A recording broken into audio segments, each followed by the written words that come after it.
फिर दंगे हुए। शहर के कई मोहल्ले और कई शहरों के कुछ मोहल्ले कई दिन तक संभलने की कोशिश करते रहे। अभी कुछ साल ही गुजरे थे, बस संभल ही रहे थे कि फिर समेटने के लिए कुछ बचा नहीं। चुपचाप शमशान बन चुके अपने वजूद की पहचान की कोशिश कर रहा है।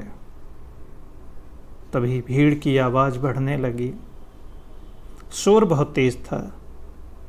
उसे समझ में नहीं आ रहा था वह क्या करे, खुद को हिंदू कहे या फिर मुसलमान कहे।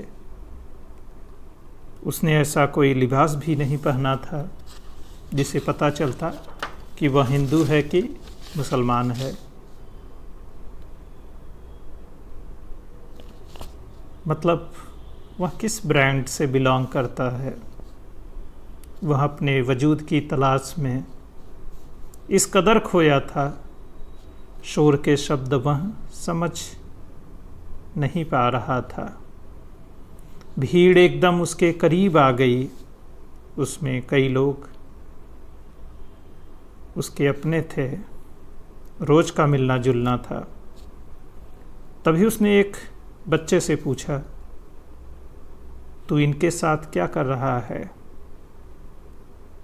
स्कूल का वक्त है, किताबों की जगह तेरे हाथ में क्या है? तू भी फसादी बन गया है। अभी कल ही तो घंटों सही गलत को लेकर चर्चा हुई थी और तुमने माना था उसकी मर्जी के बगैर एक भी पत्ता हिलता नहीं है। वह हर जगह मौजूद है। उसको हमारी नहीं, हमको उसकी ज़रूरत है। उसका क्या नाम है किसी ने जाना नहीं। कोई किताब क्या पढ़ता है वो, कौन सी भाषा में हमसे कहता है वो। फिर कौन सुनता है बेजुबानों की। गढ़ा है जिसने सब कुछ, उसी में समाया भी है। फिर बता किस भाषा, किस शब्द, किस चीज़ में रहता नहीं है वो। तेरे दावे झूठे हैं, तेरे शब्द काफ़ी नहीं हैं। वह कोई इंसान नहीं है जो जी हुजूरी से मान जाए। जैसा तू चाहता है सब वैसा हो जाए। तो ये जान ले उसको तेरे खिदमत की ज़रूरत नहीं है। ये जो इबादत के तरीक़े हैं ये तेरे लिए हैं।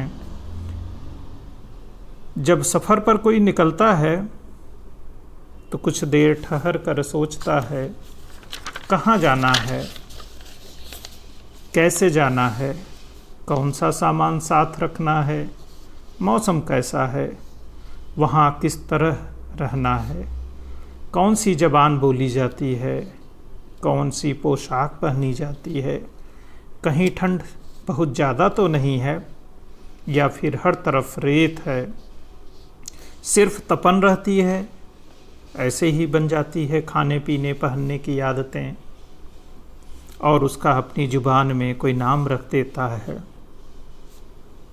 क्योंकि उसकी समझ से परे बहुत कुछ है जिसका जवाब उसे जब तक नहीं मिल जाता उसे एक उम्मीद चाहिए।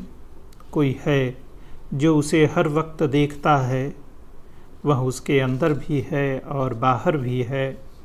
जो यह कहता है सब उसकी मर्जी है, तब फिर जो उसको मानते हैं नहीं मानते हैं, ऐसे नहीं वैसे मानते हैं, ये नहीं वो कहते हैं, मेरे जैसा कुछ भी नहीं करते। उसके वैसा होने में उसी की तो मर्जी है। यह बातें कल ही तो हुई थी और तुमने भी खूब ठहाके लगाए थे। आज क्या हो गया? उस बच्चे ने कोई जवाब नहीं दिया क्योंकि वह जानता है सच यही है। पर भीड़ बनने का अपना ही मज़ा है। चेहरा उसका धुंधला होने लगा। धीरे धीरे वह भीड़ में खोने लगा। तभी वह जोर से चिल्लाया, तुम ऐसा नहीं कर सकते, तुम यह नहीं बन सकते। अब यही देखना बाकी रह गया था, मेरे बच्चे लौट आओ। वह सिर्फ रो रहा था। इस दौरान यह भी तय हो गया, वह आदमी किस तरफ का है, वह आदमी किस तरफ का है। शुक्रिया।